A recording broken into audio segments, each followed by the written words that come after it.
বাংলাদেশ বেতার, রাজশাহী। এখন শুনবেন স্থানীয় বাংলা সংবাদ।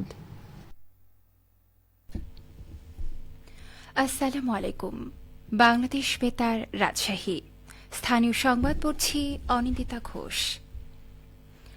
রাজশাহী বিশ্ববিদ্যালয়ের institute of biological sciences IBSC আয়োজিত জাতীয় বৃক্ষরোপণ অভিযান উদযাপন 2026 কাসাবা ফসল উদ্বোধন ও কাসাবার খাদ্য ব্যবহার শীর্ষক এক প্রদর্শনী অনুষ্ঠিত হয়েছে। আজ দুপুরে আইবিএসসি গবেষণা মাঠে অনুষ্ঠিত প্রদর্শনীতে প্রধান অতিথি ছিলেন উপাচার্য প্রফেসর মোহাম্মদ ফরিদুল ইসলাম। আইবিএসসি পরিচালক প্রফেসর পারভেজ হাসান এর সভাপতিত্বে বিশেষ অতিথি হিসেবে উপস্থিত ছিলেন উপ উপাচার্য প্রশাসন প্রফেসর মোহাম্মদ আব্দুল আলিম ও উপ উপাচার্য শিক্ষা প্রফেসর মামুনুর রশিদ। উল্লেখ্য, জাতীয় বৃক্ষরোপণ অভিযান উদযাপন 2026-কে কেন্দ্র করে ফলজ ঔষধি ও বিলুপ্তপ্রায় উদ্ভিদের চাষাবাদ ও সংরক্ষণ এবং কাসাবা ফসল উদ্বোধন ও কাসাবার খাদ্য ব্যবহার সম্পর্কে অবগতকরণের জন্য এই অনুষ্ঠানের আয়োজন করা হয়।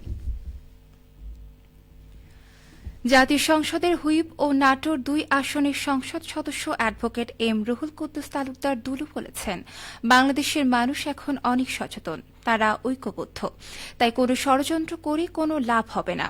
এদেশে আর কখনো কোনো ফ্যাসিবাদী শক্তির উত্থান হবে না। হুইপ আরও বলেন, ভারত বাংলাদেশের ভালো বন্ধু, ভারত একটা গণতান্ত্রিক রাষ্ট্র। আমরা ভারতের কাছে অনুরোধ রাখতে চাই, এদেশের ফ্যাসিবাদী শক্তিকে আপনারা আশ্রয় প্রশ্রয় না দিয়ে আপনাদের সাথে আমাদের বন্ধুত্বপূর্ণ সম্পর্ক বহাল রাখুন। জাতীয় সংসদের হুইপ আজ নাটোর সদর উপজেলার হয়বতপুর বেগম খালেদা জিয়া মহাবিদ্যালয়ের 4তলা ভিত বিশিষ্ট একতলা নতুন একাডেমিক ভবন ও রাস্তার ভিত্তিপ্রস্তর স্থাপন অনুষ্ঠানে এসব কথা বলেন। এ সময় অন্যান্যের মধ্যে উপস্থিত ছিলেন জেলা বিএনপির যুগ্ম আহ্বায়ক মোস্তাফিজুর রহমান শাহীন, সাইফুল ইসলাম আফতাব, বেগম খালেদা জিয়া মহাবিদ্যালয় পরিচালনা কমিটির সভাপতি ফরহাদ আলী দেওয়ান শাহীন এবং মহাবিদ্যালয়ের অধ্যক্ষ ইব্রাহিম খলিল। সিরাজগঞ্জের কামারখন্দে মফিজ উদ্দিন তালুকদার স্মৃতি উচ্চ বিদ্যালয়ের একাডেমিক ভবন নির্মাণ কাজের উদ্বোধন করা হয়েছে। আজ অনুষ্ঠানে প্রধান অতিথি হিসেবে উপস্থিত ছিলেন সিরাজগঞ্জ জেলা বিএনপির সভাপতি ও সাবেক সংসদ সদস্য রোমানা মাহমুদ। প্রধান অতিথি বলেন, সারা দেশের সাথে সিরাজগঞ্জ ও কামারখন্দের উন্নয়নে নানামুখী পদক্ষেপ গ্রহণ করা হচ্ছে।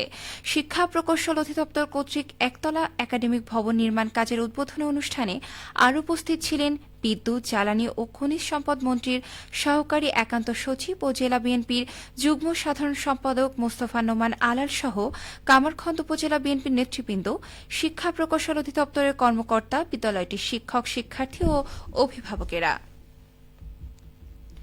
রাজশাহীতে Bangladesh standards and training institution BSTI বিভাগীয় কার্যালয়ের উদ্যোগে ভ্রাম্যমাণ আদালত পরিচালিত হয়েছে। এ সময় নানা অভিযোগে একটি মিষ্টির দোকানকে 20,000 টাকা জরিমানা করা হয়।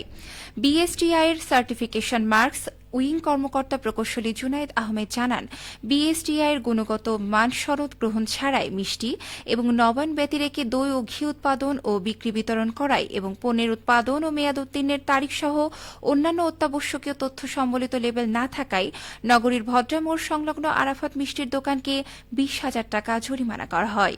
ভ্রাম্যমাণ আদালতের বিচারক ছিলেন রাজশাহী জেলা প্রশাসনের সহকারী কমিশনার ও নির্বাহী ম্যাজিস্ট্রেট নুরুল আফসার সবুজ। বিএসটিআই জানিয়েছে, ভেজাল প্রতিরোধ এবং গুণগত মানসম্পন্ন খাদ্যপণ্য সরবরাহ নিশ্চিতকল্পে এ ধরনের অভিযান জনস্বার্থে নিয়মিতভাবে অব্যাহত থাকবে। নাটোরে আবাদি জমি থেকে বাদাম উত্তোলনের কার্যক্রম শেষ হয়েছে। চলতি মৌসুমে জেলায় 94 হেক্টর জমিতে বাদাম আবাদের লক্ষ্যমাত্রা থাকলেও লক্ষ্যমাত্রা ছাড়িয়ে 123 হেক্টর জমিতে বাদাম আবাদ হয়। মোট ফলন পাওয়া গেছে 258 টন, অর্থাৎ হেক্টর প্রতি ফলন পাওয়া গেছে 2.1 টন। কৃষি সম্প্রসারণ অধিদপ্তর নাটোর জেলা কার্যালয়ের উপপরিচালক মোহাম্মদ হাবিবুল ইসলাম খান জানান, বাদামের বহুমুখী ব্যবহারের ফলে চাহিদা বৃদ্ধি পেয়েছে। উৎপাদিত বাদামের দাম বেশি হওয়ায় কৃষকরা লাভবান হচ্ছেন। সবশেষে আবহাওয়া। আজ রাজশাহীতে সর্বোচ্চ তাপমাত্রা ছিল 31.8 ডিগ্রি এবং সর্বনিম্ন 26.5 ডিগ্রি সেলসিয়াস। বিকেল 3টায় বাতাসে আপেক্ষিক আর্দ্রতার পরিমাণ ছিল 92%। রাজশাহী ও পার্শ্ববর্তী এলাকায় আজ সূর্যাস্ত সন্ধে 6:46। সংবাদ শেষ হলেও আমাদের পরবর্তী স্থানীয় ইংরেজি সংবাদ সন্ধে 6:05।